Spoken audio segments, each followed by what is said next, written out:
Breaking.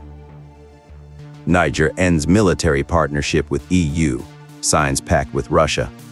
Niger's military leader has said that the Sahel country is ending 2 European Union security and defense missions in the country, right after announcing that Niger has agreed to strengthen military cooperation with Russia.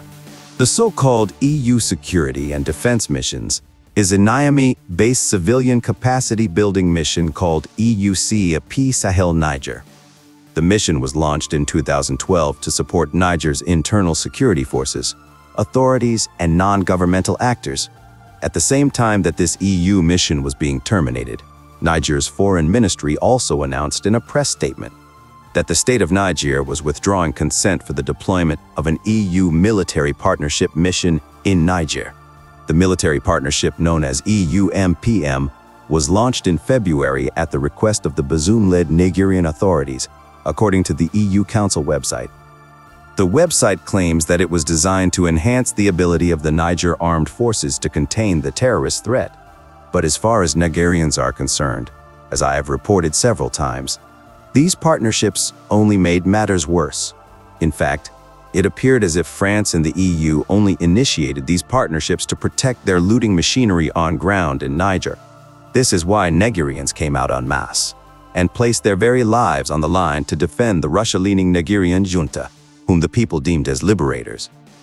Today, Niger's former colonial ruler, France, has been disgraced out of Niger for good, as the withdrawal of their 15,000 troops in the poor, struggling African country is ongoing right now. At the same time that every apron string tying Niger to France and the EU is being radically and summarily severed, a Russian delegation led by the Deputy Defense Minister met on Monday with Niger's authorities in Niamey, and the two countries agreed to strengthen military cooperation. The trip was the first official visit by a member of the Russian government since the July 26 coup in Niger. The delegation, led by Colonel General Yunusbek Yevkurov, was hosted for talks by Niger's military leader Abderrahmane Tiani.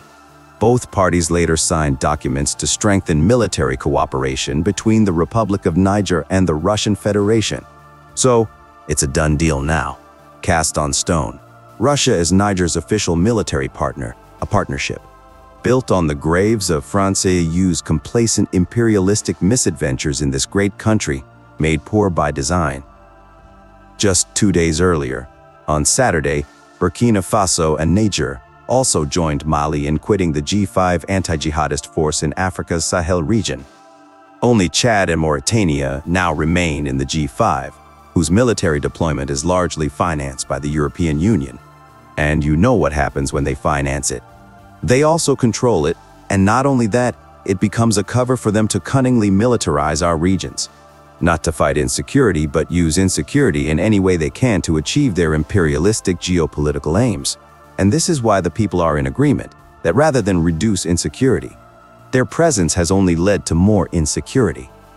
So, it's obvious why the liberated states of Niger, Mali, and Burkina Faso would abandon just 2 countries in the sinking G5 ship. Imagine how proactive and resolute these smaller brother countries have been in the face of oppression. Yet, we have the so-called big brothers like Nigeria, Ghana, Ivory Coast, etc., bending over and out of shape to satisfy colonial Europe's obnoxiously immoral and debauched appetite for subjugation and generational enslavement. It's such a shame to behold, but I guess we have to celebrate the little victories on the Sahel and hope for the sleeping giants to wake, hopefully in our lifetime. God keep Putin alive, and God bless Russia and Mama Africa. Stay tuned and have a blessed day.